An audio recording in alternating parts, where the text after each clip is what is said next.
The massive alien ship hung above Earth like a dark metal moon. Ambassador Hyunwoo Kim stood in the shuttle bay, adjusting his blue diplomatic uniform one last time. His hands were steady, but his mind raced. Today would change everything for humanity. "Remember, Ambassador," Captain Da-Yoon Park whispered beside him. "Let them think we are simple and weak. It is better this way." Hyunwoo nodded. Da-Yoon looked like any other military officer in her gray uniform, but she commanded Earth's most secret defense forces. Today she would play the role of a simple escort. The shuttle lifted off from Earth and flew toward the alien dreadnought called Eternal Dominion. Through the window, Hyunwoo could see the ship was huge beyond imagination. It stretched for kilometers, covered in weapons and armor. Strange lights pulsed along its dark hull. "First time seeing an Imperial ship?" asked the alien pilot. His voice came through a translator device. "We have 40,000 ships like this one. Your whole planet could not build even one." Da-Eun caught Hyunwoo's eye and smiled slightly. If only this pilot knew the truth. They docked inside the alien ship. The corridors were vast and cold, built for beings much larger than humans. Strange symbols covered the walls, glowing with soft light. Armed guards escorted them through passages that seemed to go on forever. Finally, they reached a great chamber. At the center sat a creature that looked like a mix between a lizard and an octopus. Its skin was purple and covered in scales. Multiple arms moved as it spoke. This was Legate Vexithara, representative of the Galactic Terran Empire. "So," Vexithara said, his voice deep and commanding, "these are the primitives from the third planet. You call yourselves humans, yes?" "That is correct," Hyunwoo replied politely. "I am Ambassador Hyunwoo Kim. This is Captain Da-Yoon Park of our defense forces." Vexithara laughed, a sound like grinding metal. "Defense forces? How amusing. Your entire military could not defeat one of our patrol ships." Other aliens stood around the chamber. They were different species, but all wore the same dark uniforms of the Empire. They looked at the humans with mixture of curiosity and contempt. "Let me explain your situation," Vexithara continued. "The Galactic Terran Empire rules 40,000 star systems. We have been watching your species for some time. You have just discovered faster than light travel. You are like children playing with fire." The legate stood up, his full height nearly 3 meters tall. "Your planet will now submit to Imperial rule. You will provide us with resources. You will send your people to work in our factories and mines. You will accept our ships and soldiers on your world. This is not a request," Hyunwoo remained calm. "And if we refuse?" "Refuse?" Vexithara seemed surprised. "You cannot refuse. Look around you.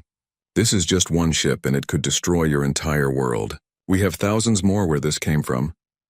"I see," Hyunwoo said. "You have made your position very clear. Now please allow me to make ours equally clear." The aliens leaned forward, expecting to hear Earth surrender. "The people of Earth, thank you for your generous offer," Hyunwoo began. "However, we must respectfully decline. We prefer to remain independent." The chamber fell silent. Then Vexithara began to laugh again, joined by the other aliens. "Independent. Did you hear that? The primitives want to remain independent." But Hyunwoo was not finished. "Furthermore, we strongly advise the Galactic Empire to reconsider any hostile actions against our world. This is not a threat. It is a warning given in good faith." The laughter stopped. Vexithara stared at the human ambassador with disbelief. "A warning? You dare to warn us?" "Yes," Hyunwoo said simply. "We warn you not to attack Earth. It would be a mistake." Da-Yoon stepped forward slightly. Her hand rested casually near her weapon, but her face showed no fear. "My government has instructed me to ensure this message is clearly understood." Vexithara's multiple eyes narrowed. "Your government? What could your primitive government possibly do to threaten the Empire?" "We are not threatening anyone," Hyunwoo replied.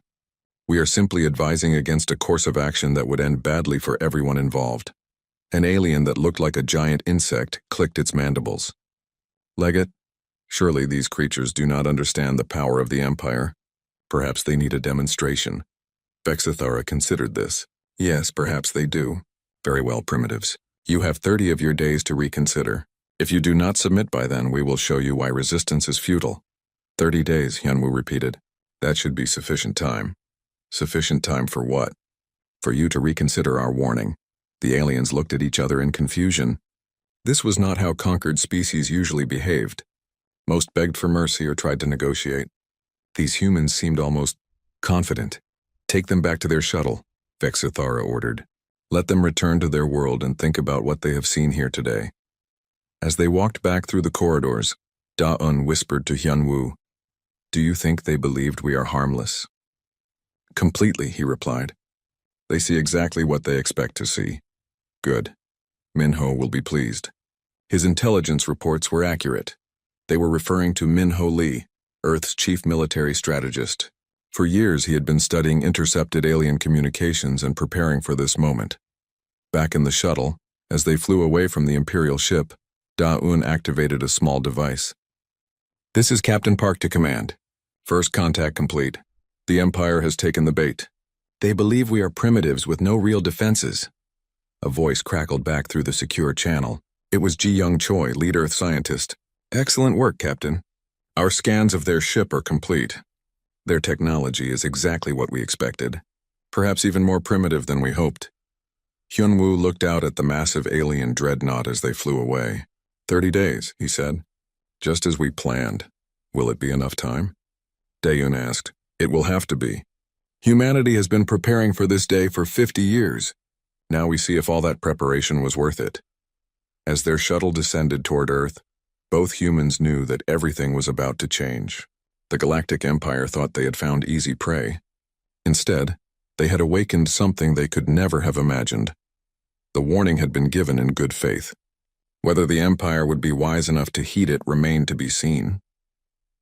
7 days had passed since the first meeting.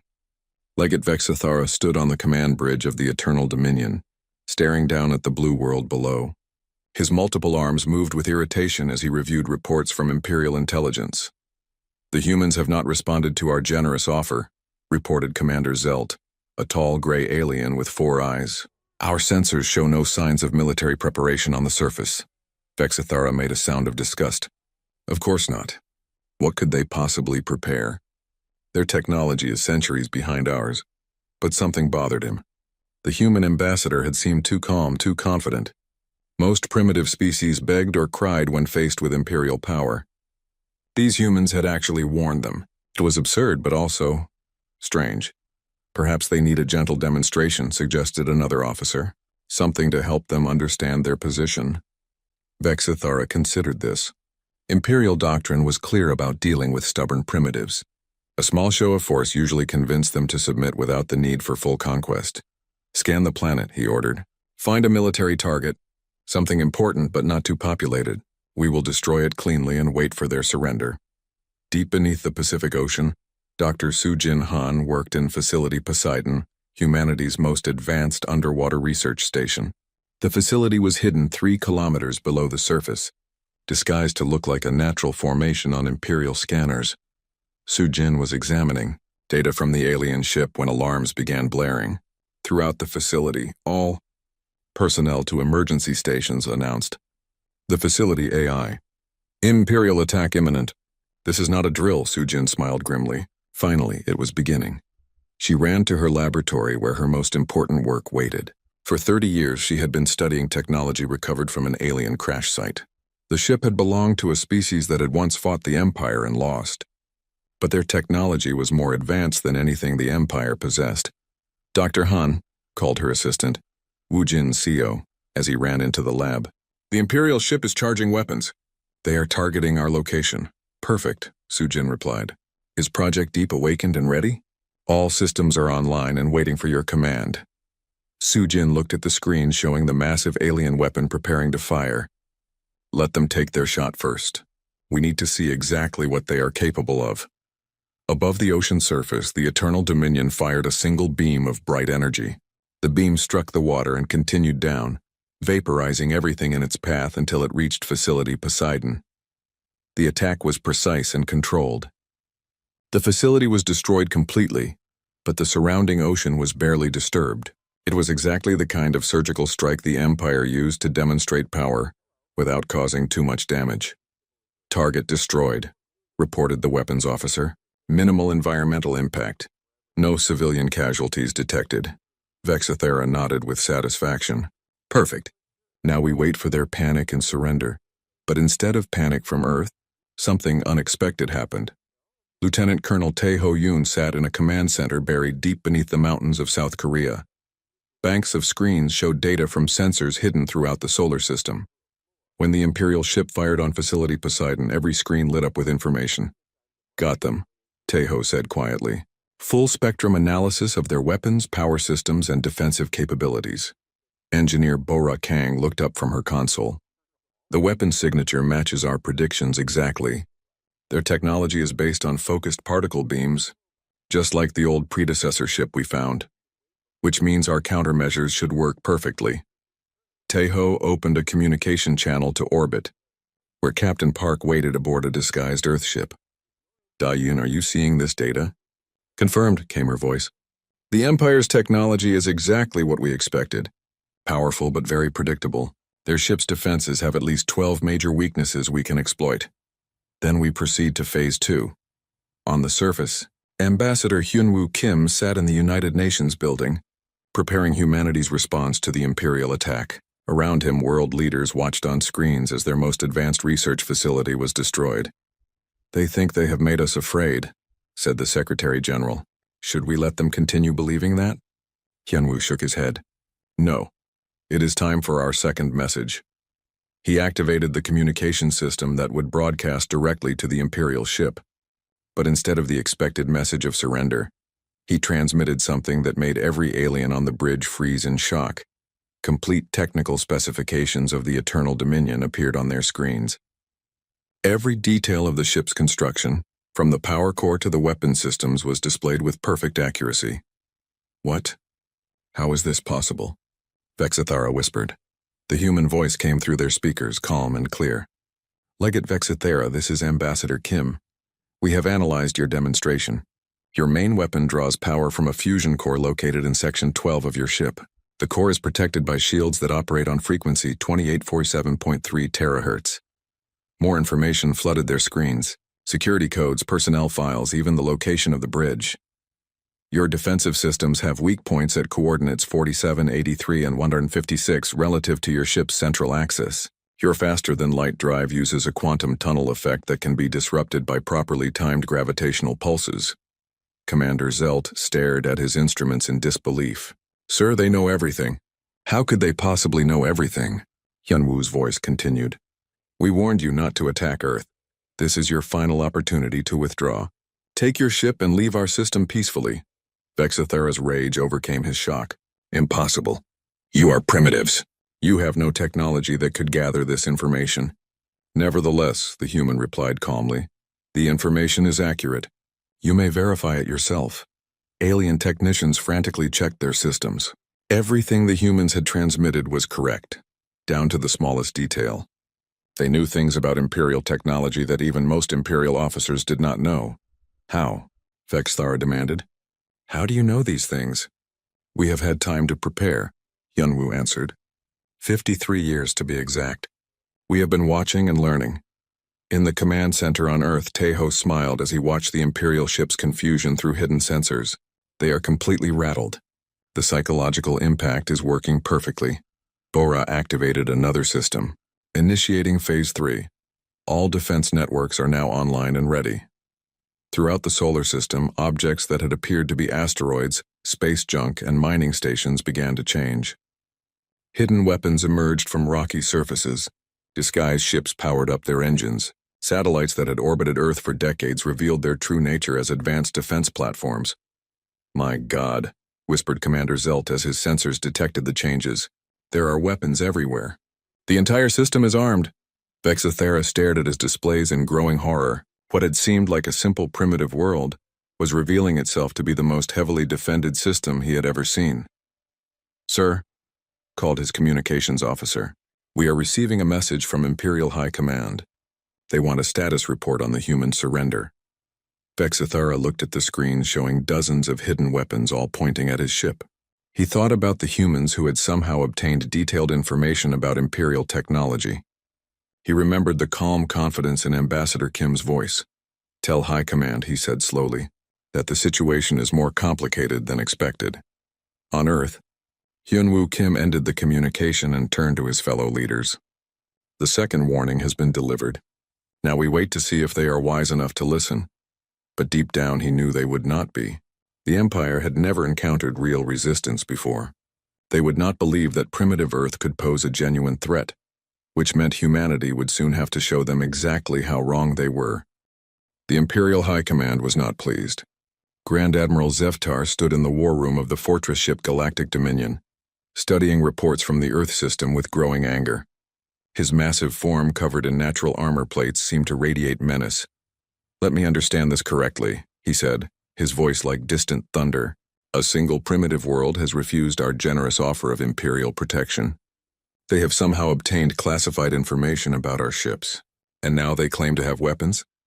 Legate Vexithara appeared on the communication screen, looking smaller and more nervous than usual. "Grand Admiral, I believe we may have underestimated these humans. Their knowledge of our technology is concerning. Zeftar slammed one of his forearms on the table. "They are primitives.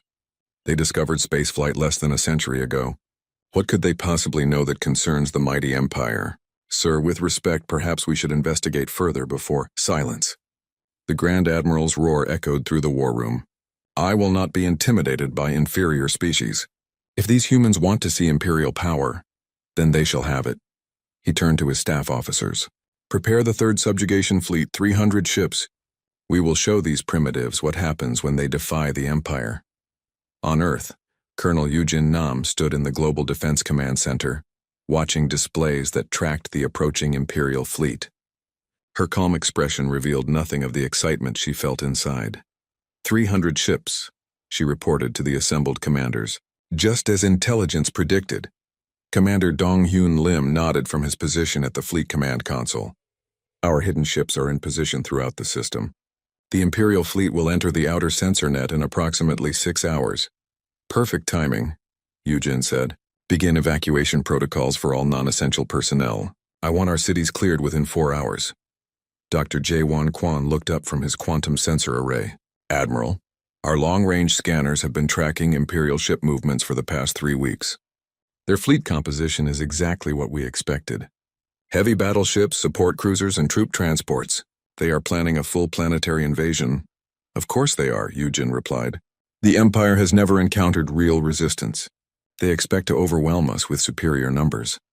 Captain Yunsu Jang spoke from her position aboard the stealth ship Shadow Wind, hidden among the asteroids of the outer system. "Imperial advance scouts just passed my position. Their scanners detected nothing. They still have no idea we have ships out here." Yujin smiled. For 50 years humanity had been preparing for this moment. Every asteroid in the solar system had been surveyed. Hidden bases had been built. Weapons had been disguised as mining equipment and communication satellites. The Empire thought they were attacking a primitive world with limited defenses. Instead, they were walking into the most sophisticated trap in galactic history. 6 hours later, the Imperial subjugation fleet entered the Earth system. Grand Admiral Zeftar stood on his bridge, admiring the view of 300 warships spread out in perfect formation. Each ship was kilometers long, bristling with weapons designed to conquer worlds. "Magnificent," he said to his staff. "The humans will surrender the moment they see this fleet. No rational species would resist such overwhelming power." His communications officer activated the planet-wide broadcast system. "Primitive humans of Earth. This is Grand Admiral Zeftar of the Imperial 3rd Subjugation Fleet.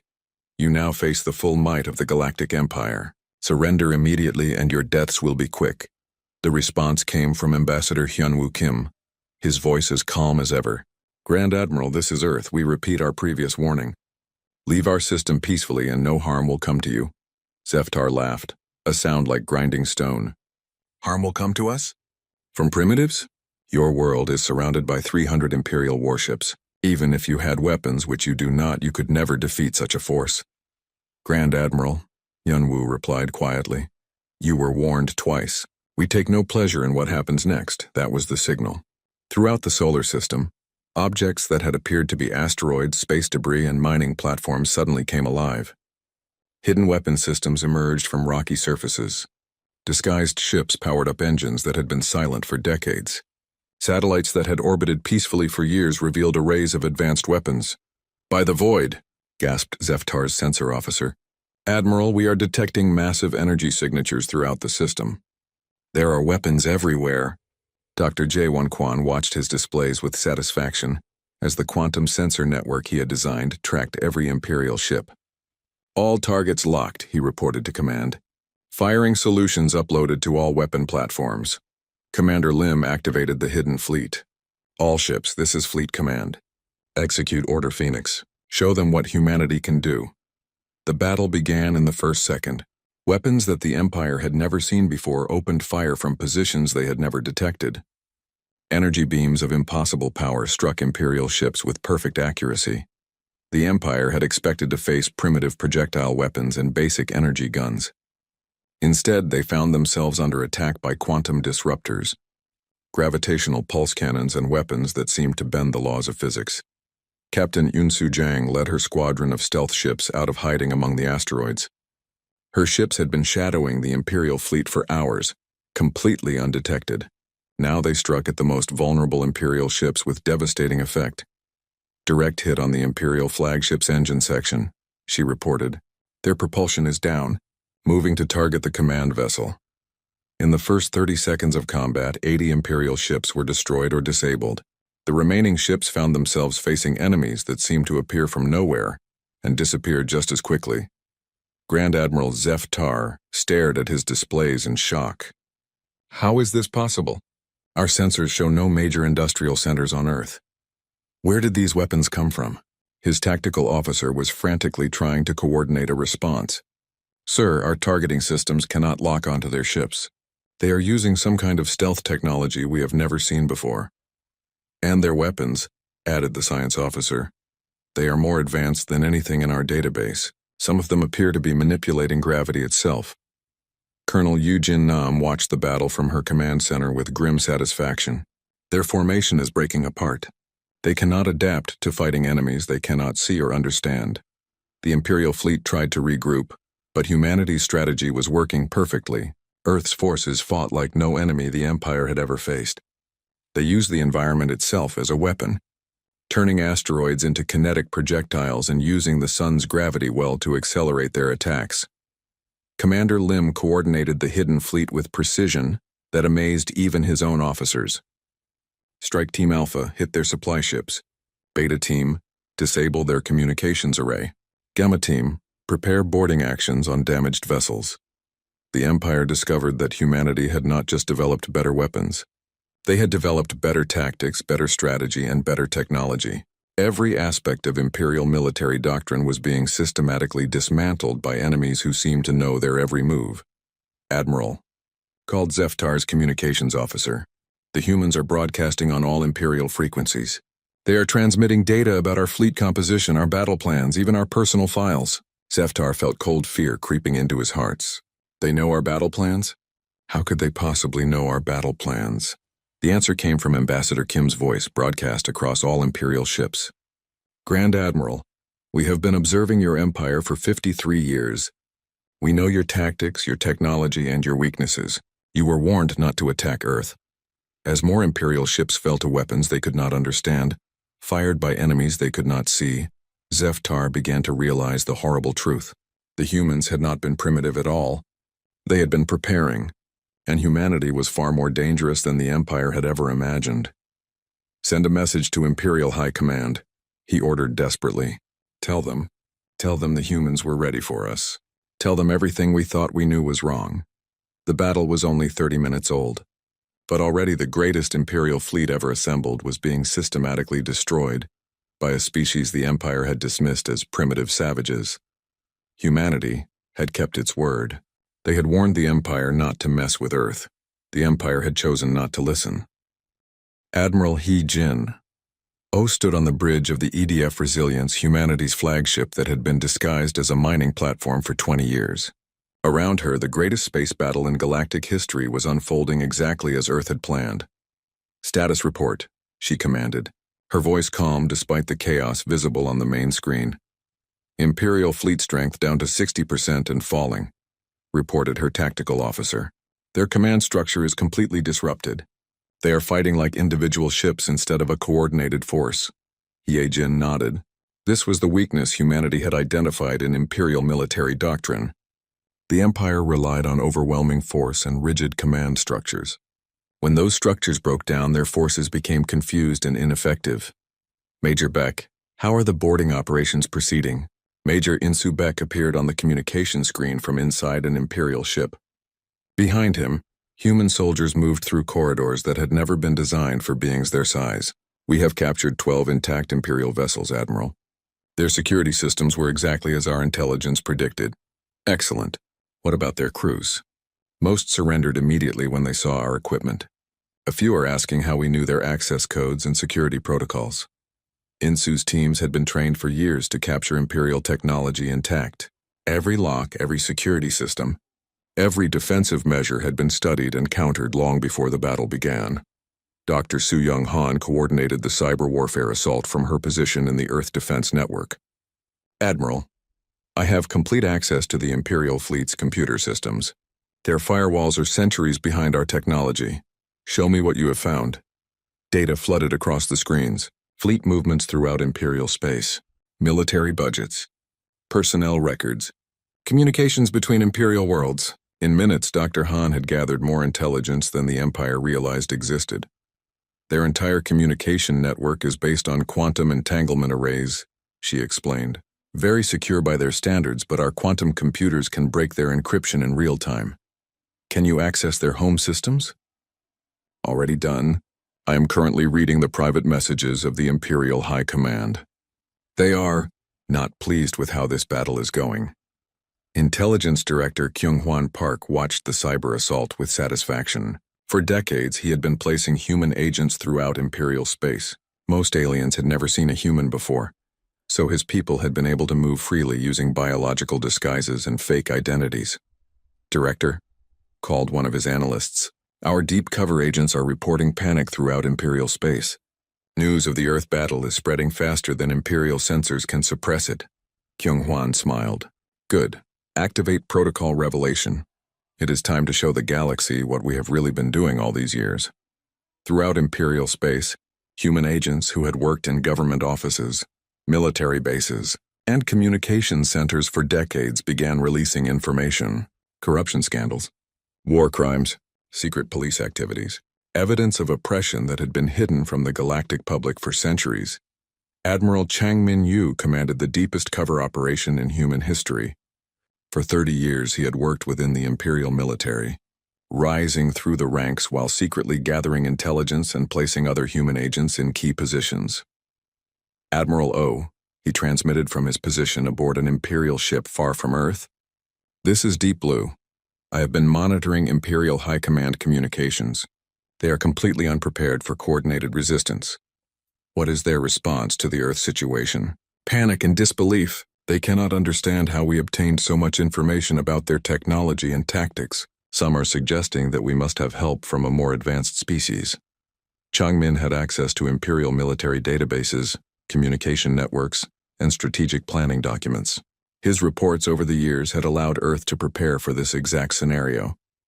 Back at Earth, the Imperial fleet was discovering that every advantage they thought they possessed was actually a weakness. Their large ships were easy targets. Their predictable tactics had been studied and countered.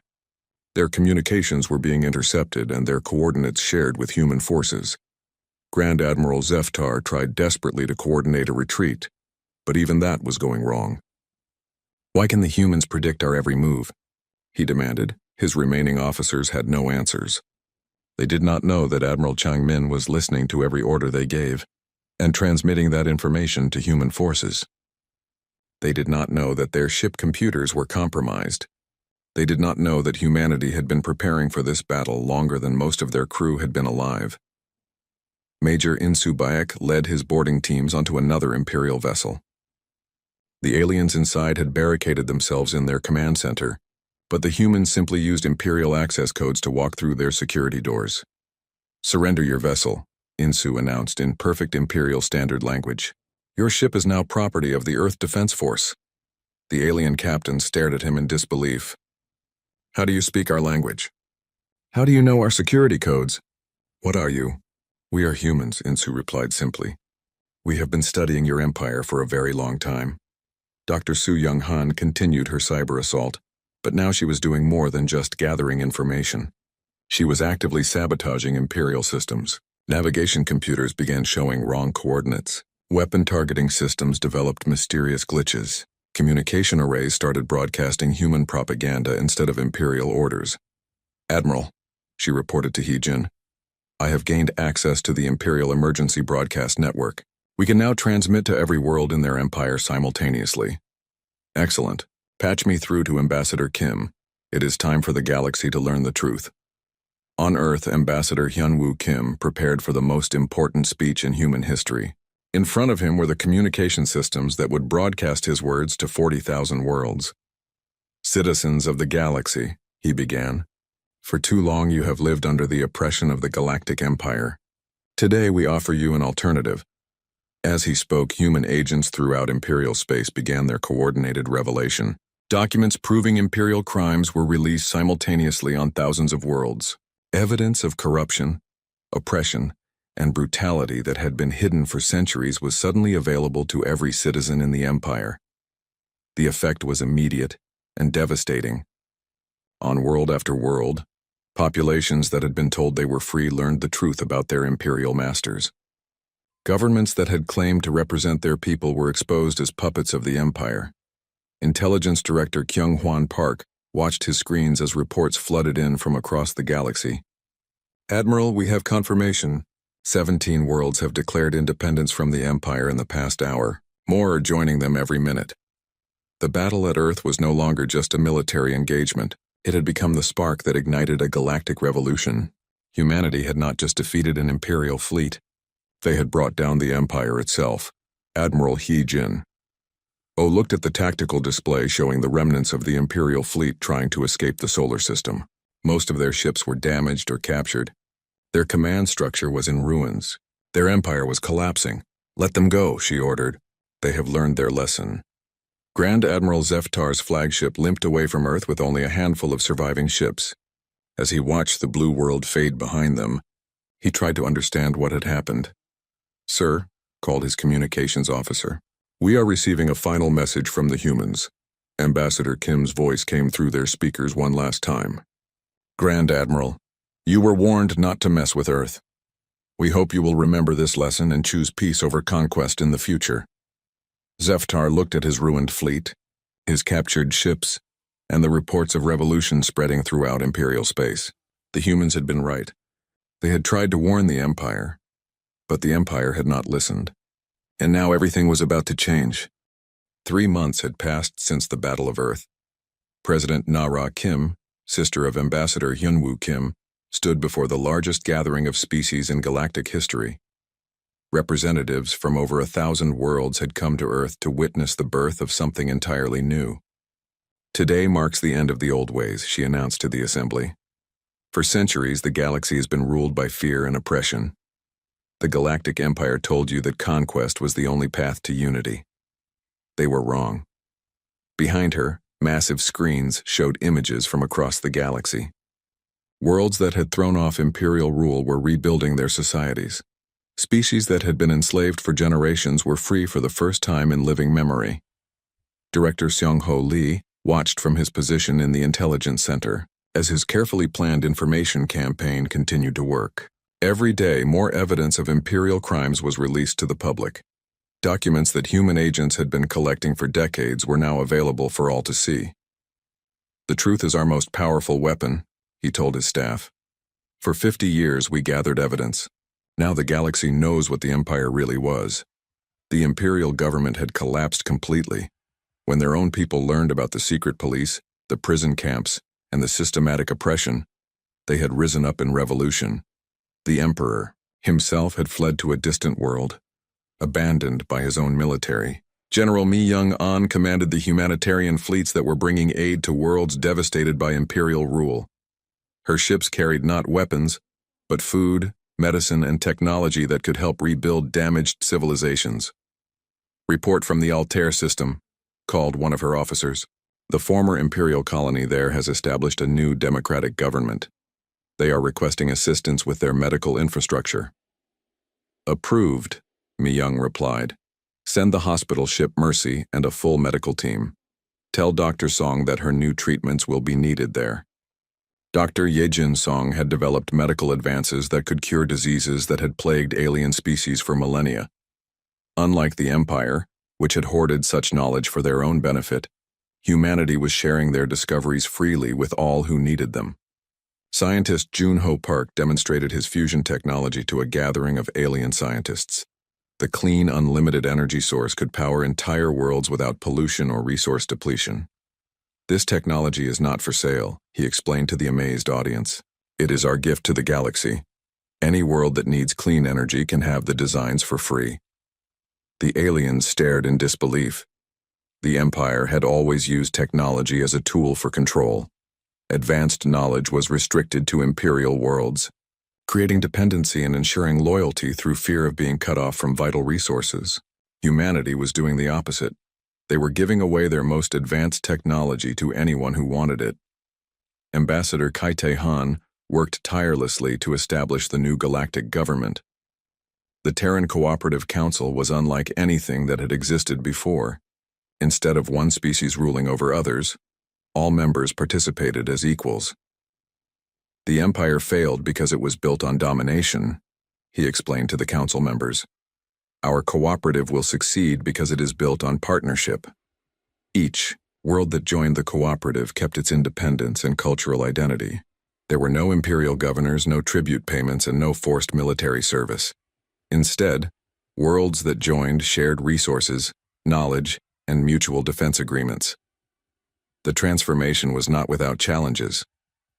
Some imperial loyalists tried to resist the changes, and a few worlds attempted to establish their own small empires. But these efforts failed when faced with the cooperative response of free worlds working together. Admiral Hai Jin-Oh stood on her flagship, now openly visible in Earth orbit instead of disguised as mining equipment. Around her, the greatest fleet in galactic history was being used not for conquest, but for protection and humanitarian aid. "Admiral," reported her communications officer, "we have received requests for assistance from 47 worlds this week. Pirates are attacking trade routes in the former Imperial sectors. Deploy Task Force 7 to the Outer Rim," she ordered. "Make it clear that attacks on civilian vessels will not be tolerated." The human fleet had become the galaxy's police force, protecting trade routes and defending smaller worlds from those who would prey on them. But unlike Imperial forces, human ships were welcomed wherever they went. On the first anniversary of the Battle of Earth, representatives from over 3,000 worlds gathered for the signing of the Galactic Cooperation Charter.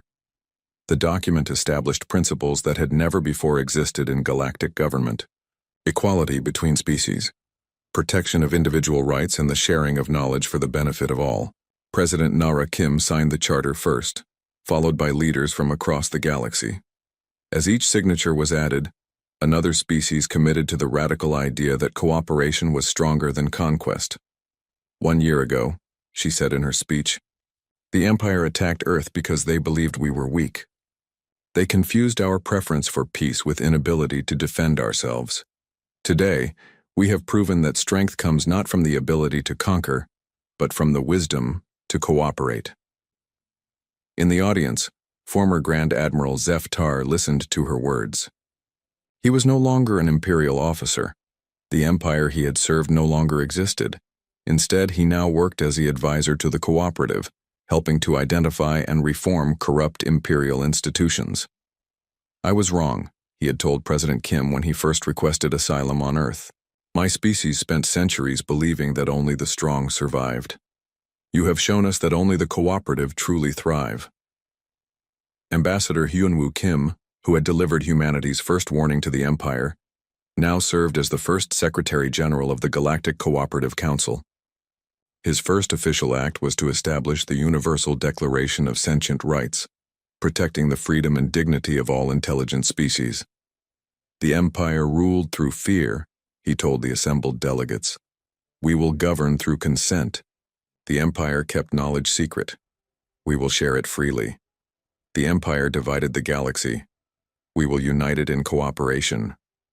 Dr. Soo-Jin Han, whose underwater facility had been destroyed in the Empire's first attack, now directed the Galactic Science Institute.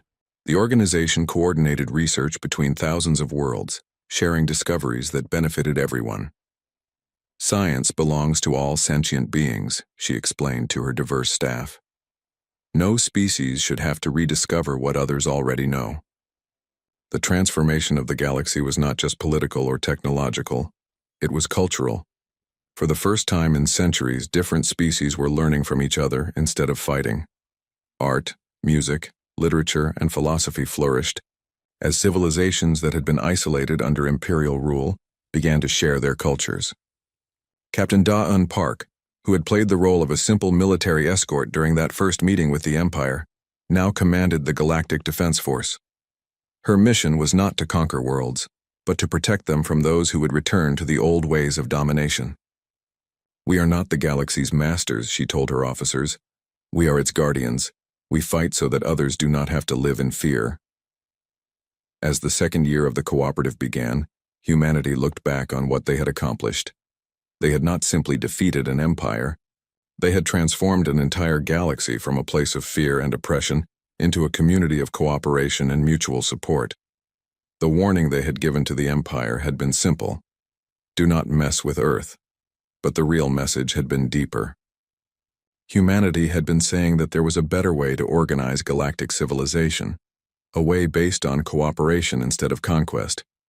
The empire had chosen not to listen to the warning, but the galaxy had listened to the message. And in listening, they had discovered something the empire never understood: that true strength came not from the ability to destroy, but from the wisdom to build something better together. President Nara Kim stood in her office, looking out at Earth's blue oceans and green continents. Around the planet, ships from 1,000 worlds came and went in peaceful commerce and cultural exchange. The dream of galactic cooperation had become reality. "We warned them," she said quietly to herself, remembering that first meeting with the Empire. "We warned them not to mess with Earth, not because we were dangerous, but because we knew peace was possible." The galaxy had learned that lesson well, and it would never forget.